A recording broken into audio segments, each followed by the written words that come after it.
So, what is inductive generalization? Well, the first thing to do in talking about that is to distinguish between a generalized description and an inductive generalization. So a generalized description is a statement about a whole group of things based on information about each of its members, right? So for example, if I'm looking at the bookshelf in my, my room, and I can see all the books, and then I can say most of the books are philosophy books, most of the books in the shelf are philosophy books. That's a generalized description because I'm basing that description on an observation of every single book in the shelf, right? But an inductive generalization is totally different because it's an inference, The first one is not an inference, but just a description. So an inductive generalization is an inference that begins with such a description, right? It begins with the premise that a certain proportion of the members of a limited set of specific type of thing have been observed to have some feature, and then concludes that approximately the same proportion of all this same type of thing have that feature, right?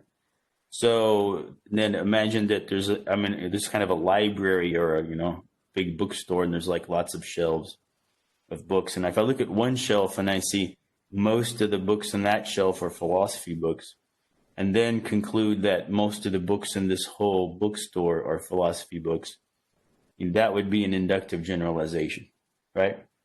It may not be a strong one because, you just might be in the philosophy section, but it would be an inductive generalization because of the fact that it's an inference from a premise that is an observation about a sample to a conclusion, which is, about a whole population of things beyond that observed sample. So you're basically inferring from an observation to a conclusion about things that you have not observed, right? And that's what makes it inductive and an inference. Okay.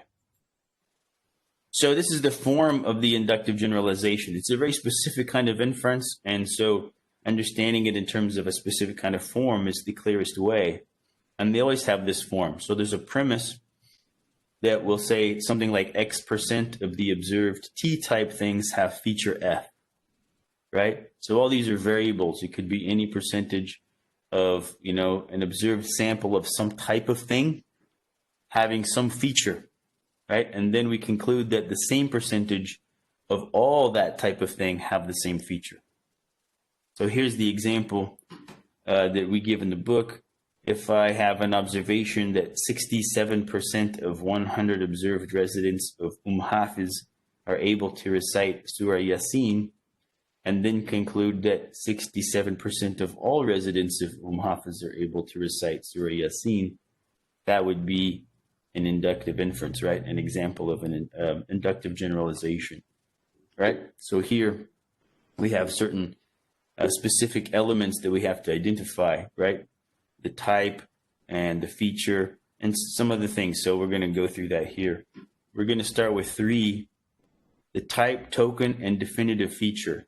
So these are terms that you'll need to know in order to understand how to do the exercises which will engage your ability to analyze inductive inferences. A type is a category of things defined by a specific similarity. A token is an individual member of a type, right? And a definitive feature is the feature that makes something a token of that type. And so all these things are, included in these statements here, and these arguments, the form and the example. So we'll identify them each one at a time. The type is the category, right? And it's defined by a specific similarity. Yeah.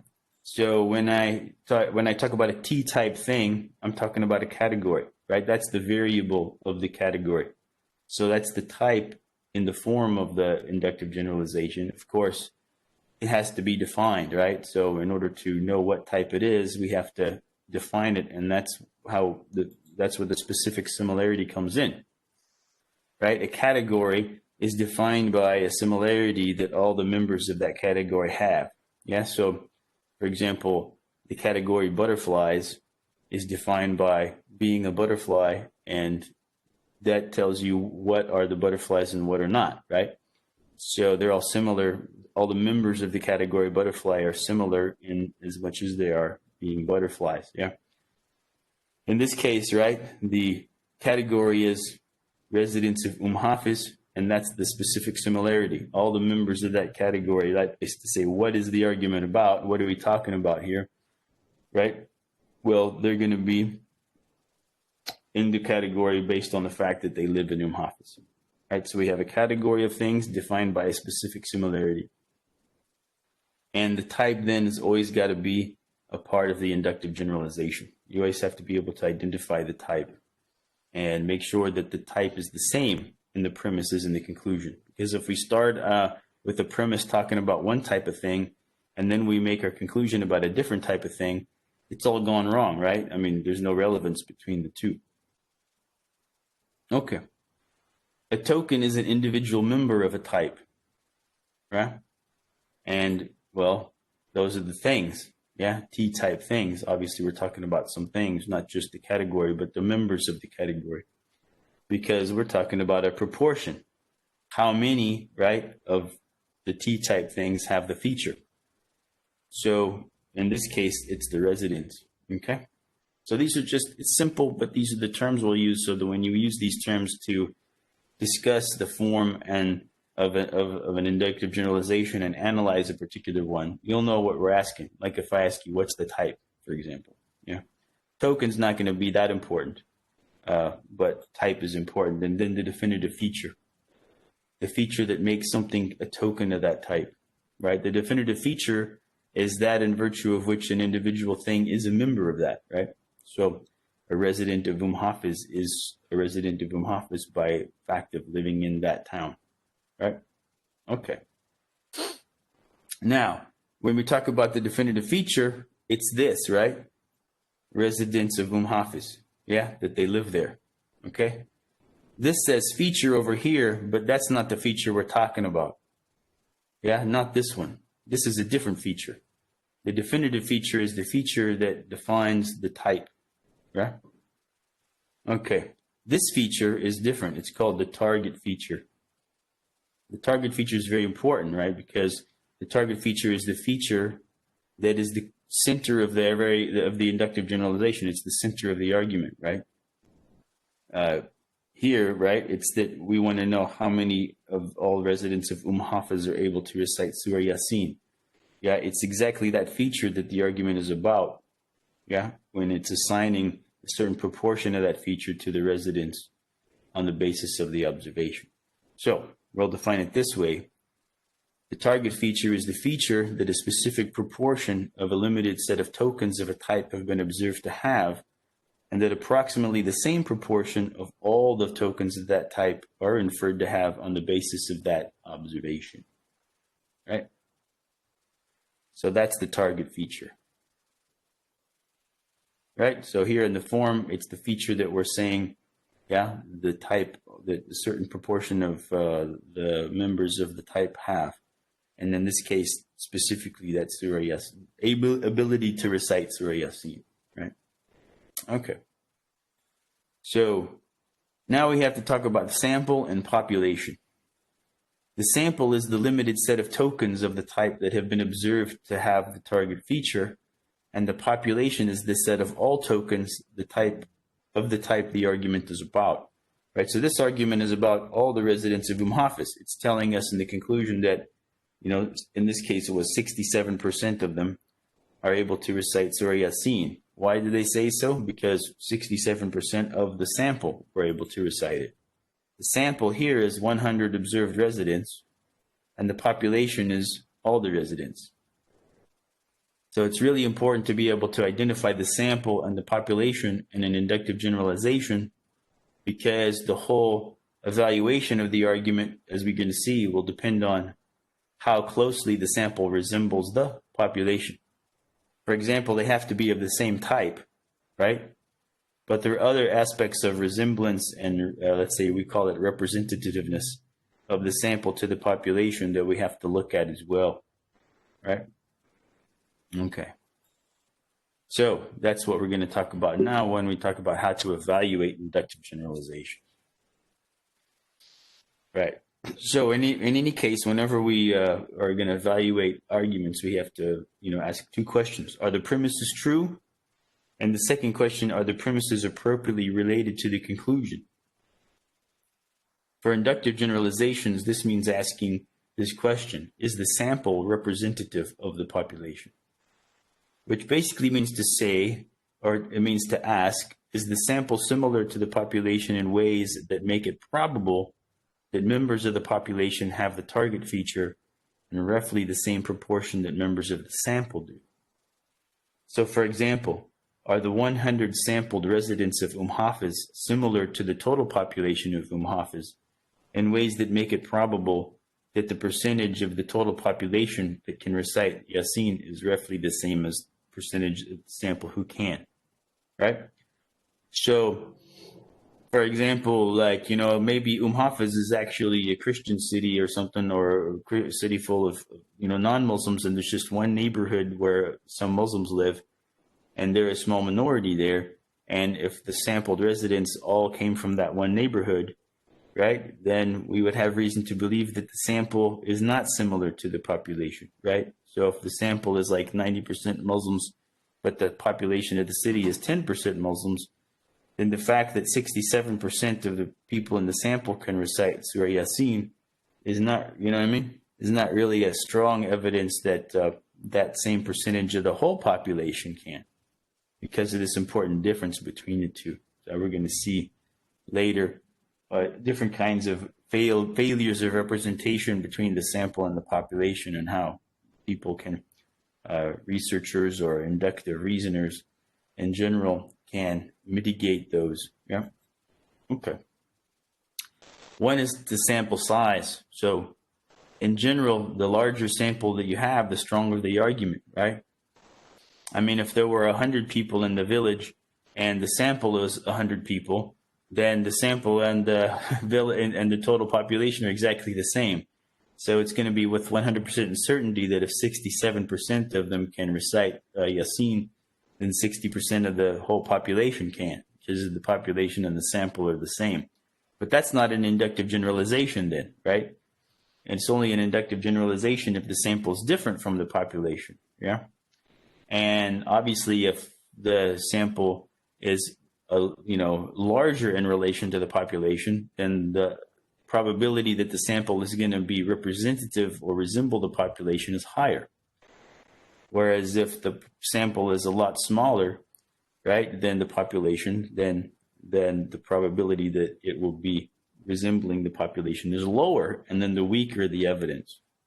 Now, there's two things going on here. I mean, if the sample is so big, then it doesn't make sense to do an inductive generalization anymore, and you might as well just make a generalized description, right? So if the town has 150 people and you interview 100 people, well, might as well go ahead and interview the other 50, right? So there's no point to have an inductive generalization. You can just count exactly, and then you'll have a better, knowledge about the question. But if the town is 1,000 people, then it may make sense to take a sample of 100, because then you don't have to interview all 1,000, and you can make a projection based on that, right? If you have a town that has 1,000 people and your sample is only 2 or 3 people, then that's ridiculously small, and your chances of getting it right are completely sheer luck. Yeah. So in general, the larger the sample, the stronger the argument. And this also depends on the degree of diversity among members of the type. So in this example, we're talking about people in a town, and usually human beings are much more diverse among each other than, say, individual pots of water, right? So if we take a survey to see, like a social survey to see what the opinions of the public are about something, right? Like, for example, whether they're going to vote for Trump or whether they support Biden, yeah? Then we might have like a lot of diversity among people, whereas and we might have to have a larger sample. Yeah, we would need a larger sample for sure. If, for example, though, we want to find out what the boiling point of water is, we're going to do an experiment and take a pot of water and heat it up and then look and see at what temperature it begins to boil. Now, we don't do this one time. We're going to do this a few times, right? And this is basically also an inductive generalization, because we take our sample and we say, this sample of, water that we used in the experiment boiled at 100 degrees Celsius. Therefore, all water boils at 100 degrees Celsius. That's also an inductive generalization. But since water is a lot more homogeneous, right? There's not much diversity between different samples of water as there are between people, then the sample size for an experiment like that, since we're talking about water, needn't be as large in order to be offering strong evidence as it would be in the case if we were studying people or other things that are more diverse than water, right? Okay. So we already seen that inductive generalizations are used in social sciences as well as natural sciences, and in each case it's an inductive generalization, but the considerations we have to take into account and evaluating it, right? And evaluating any inductive generalization will be different depending on what we're talking about. Okay, and that's especially the case when we get to the next topic here with about qualitative representativeness, right? So the sample size is purely quantitative, right? To what degree the sample represents the population with regard to the number of members in the sample and the number of members in the population. But there are other things to consider with regard to the qualitative features of the members of the sample. And we'll call these relevant background features.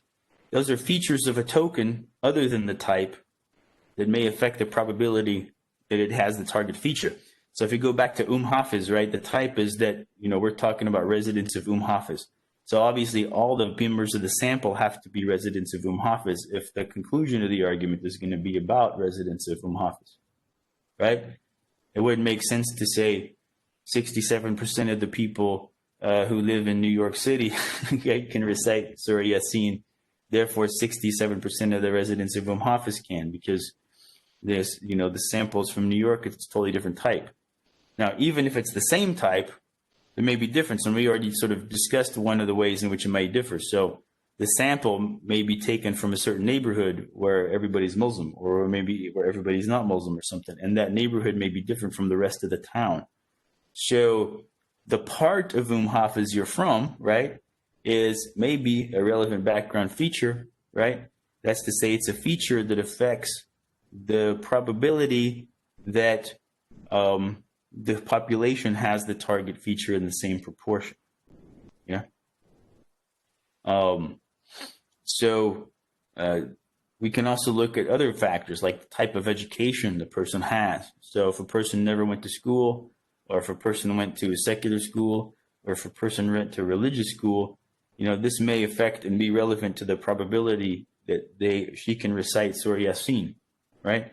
So if we went to get our sample for our study and just went to a religious school, a Muslim school, and just took our sample from the graduates of that school, then we would have a biased sample, right? Because probably not, most of the people in this town haven't gone to that school or haven't gone to religious school. If that's the case, then we have a sample which is very biased.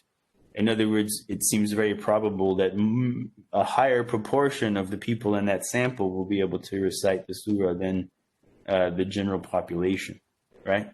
And so we have to, whenever we have some kind of inductive generalization in front of us, or for example, when we are designing an experiment which will use inductive generalization to find something out, we need to take careful consideration of all the relevant background features that there may be, right? So let's go back up to the pots of water. There are not going to be too many relevant background features to what temperature water boils at. So we know that because, one pot of water is basically the same as another. But we do know some things have to do with it. For example, the air pressure. So at a higher altitude, water boils at a different temperature than at a lower altitude. And so since we know that, we would want to take into account, what altitude and under what kind of air pressure conditions the experiment was taken in, yeah? And that would be a relevant background feature. So you see how the relevant background features that we have to think about depend on what we're talking about, and we rely on our background knowledge of that thing in order to ascertain what kinds of relevant background features we need to take into consideration in the case.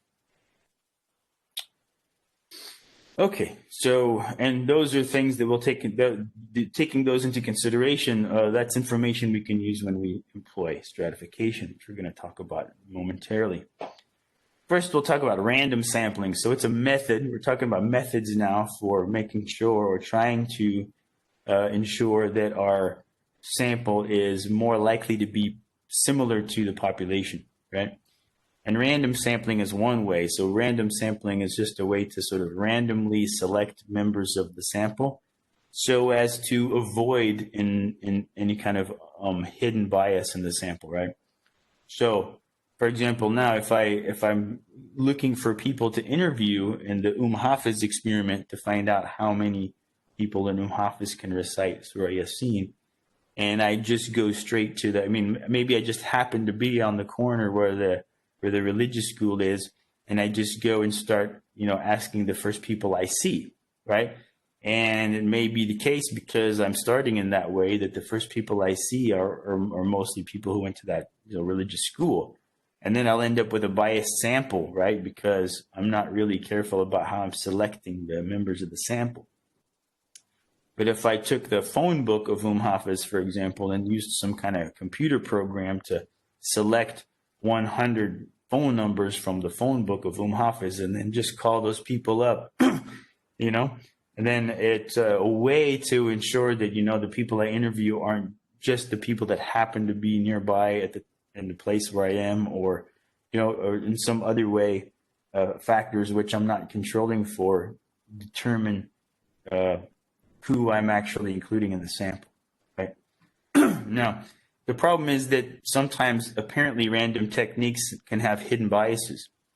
So I just gave you the example of the phone, the phone book thing. So if I randomly call numbers in a phone book and use that to get my sample of people to interview, then I will only be talking to people with phones, right? So if a lot of people don't have phones or are not in the phone book, then I will actually have a sample which is kind of weighed in that way. Like all the people in the sample are people who have phones or are in the phone book.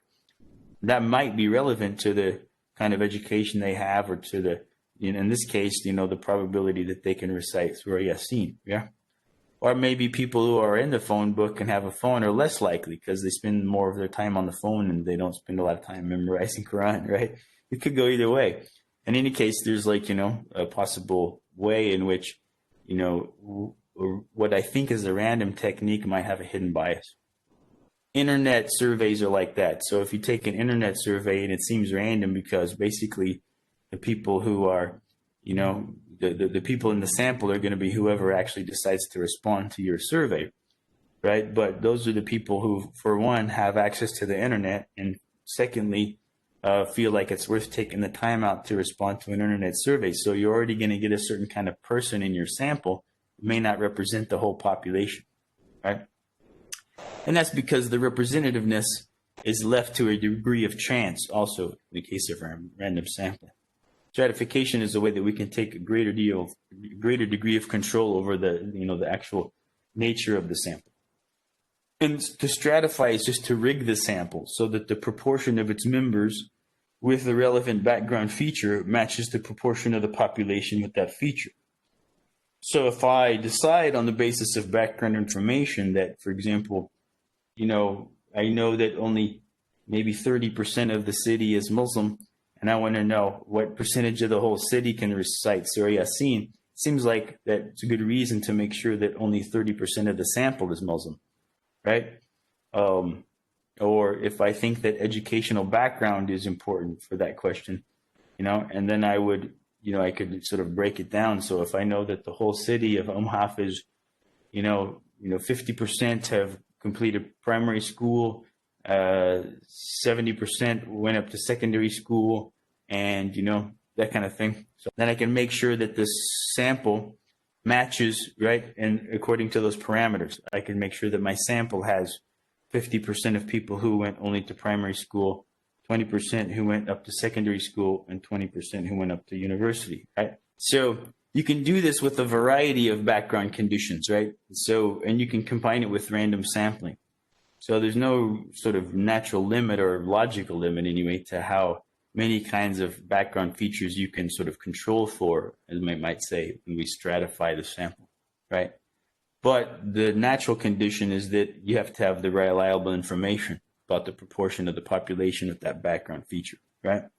So I can't really make sure that my sample matches the population with regard to some kind of feature or parameter like that, unless I know really what the state of affairs of the population with regard to that thing is. Yeah. So if I don't know, that actually 50% of the population of the whole town has completed primary school and 20% have completed secondary school, and then I guess there would have to be another 30%, right, that have completed university, then I will not be able to, I won't have any reliable information on the basis of which I could stratify my sample in that way. Right? Okay.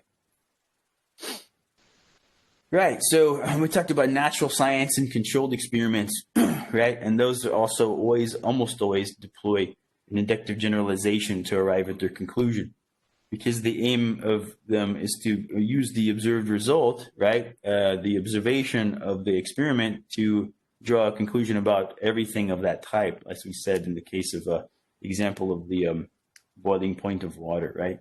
So in that case, the way that we increase the sample size is to repeat the experiment, right? So the more times we repeat the same experiment, the greater our sample size, and then the idea here is that strengthens our case that in every case which is similar, the same thing will occur, right? For example, water will boil at 100 degrees Celsius under the same conditions, right? Now, to control for those conditions, right, to make sure that whenever you do the experiment, it's under the same air pressure, at the same altitude, etc., whenever you heat up the water. So that helps to ensure that the sample is representative, right? The controls that you place on the experiment are basically the ways in which you try to ensure that the sample is representative as possible to the entire population of the thing you're talking about, right? And there are other examples in the book, like growing plants under fluorescent light and so forth. Okay. Now, the last thing we need to talk about is pretty important about the observation. Every inductive generalization is based on an observation, so there's an observation premise, right? The premise is the observation of the sample. So we have to start with an observation of a sample, which is small enough that it can be actually observed, and then infer, right, that the entire population of that same type of thing has that same feature. But the observation could be direct or indirect, right? A direct observation is where we observe the presence in the sample of the target feature itself. We actually can observe it, right? And an indirect observation is where we observe the presence of something else that we take to be an indication of the presence of the target feature. And in that case, we should have good reason for believing that it really is an indication, right? So, like that would be the difference between, for example, bringing 100 people from Hafiz in your sample together and then actually asking them to recite Surah Yasin and see if they can do it. And if they do it, then you will have actually observed the feature, right? The target feature.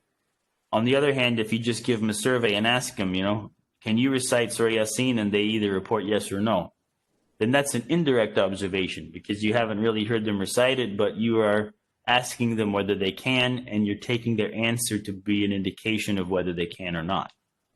So that depends on, in that case, trusting that they're answering the question correctly, right?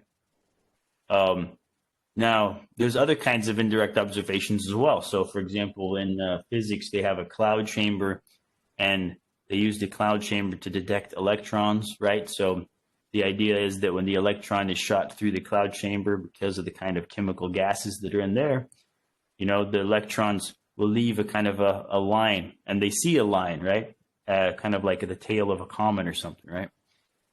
And then they say, well, that's the electron. Well, they don't actually see the electron. They see something else, which they take to be an indication of the presence of the electron. That's also an indirect observation, right?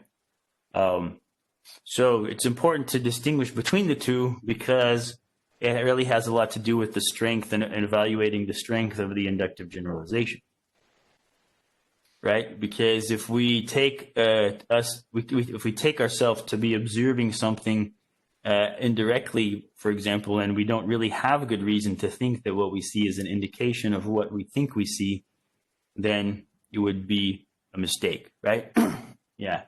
So an example in the book is like, say, and I'm using these all these Muslim examples, right? So, and sometimes they're pertinent to social attitudes, right? So, imagine if we had somebody wanted to try to make some judgment supposedly about how religious or pious, some women in a Muslim place are, and they do it by, looking at, how many women wear hijab there. Or alternatively, it could be somebody trying to decide how many women are committed to equality, or feminism, and then they use the same. They look and see how many women are wearing hijab, and they say, oh, if she's wearing hijab, she's not committed to equality, right? And if she is, then she's not. Yeah, she's not, then she is. Sorry. Right? Or alternatively, if they say if she's wearing hijab, then she's really pious and religious. But if she's not, then she's not. This is all, an indirect observation. And the people are each assuming that what they actually directly observe is indicating something else which they don't observe, right? And in each case, the assumption is really weak, right? And very fallacious. Yeah. Now, this becomes a problem when we have a loaded description, because a loaded description is where we describe ourselves as observing something directly, when in fact we're actually observing it indirectly. Yeah? And when we do that, we're basically hiding our reasoning from critical scrutiny, right? So, if any of those people have claimed then to say or directly observe that the women in such a town are very pious and religious and good, they would be, that would be a loaded description, because what they are actually observing is something else, which they think is an indication of all that pious and goodness and stuff, right? And in fact, that's very questionable, that what they directly observe really is an indication of what they think it is, yeah? And to load the description like that would be simply to hide from critical scrutiny the inference they're making, right? It means that they are like usually hiding from themselves or from other people the underlying logic or the hidden premise, the implicit premise there, right? And this has to do with implicit premises. We go back to our beginning of our class and the importance of, making clear the implicit premises of our reasoning so that we can be transparent to ourselves about why we're thinking what we're thinking, right? So that's the importance of the observation.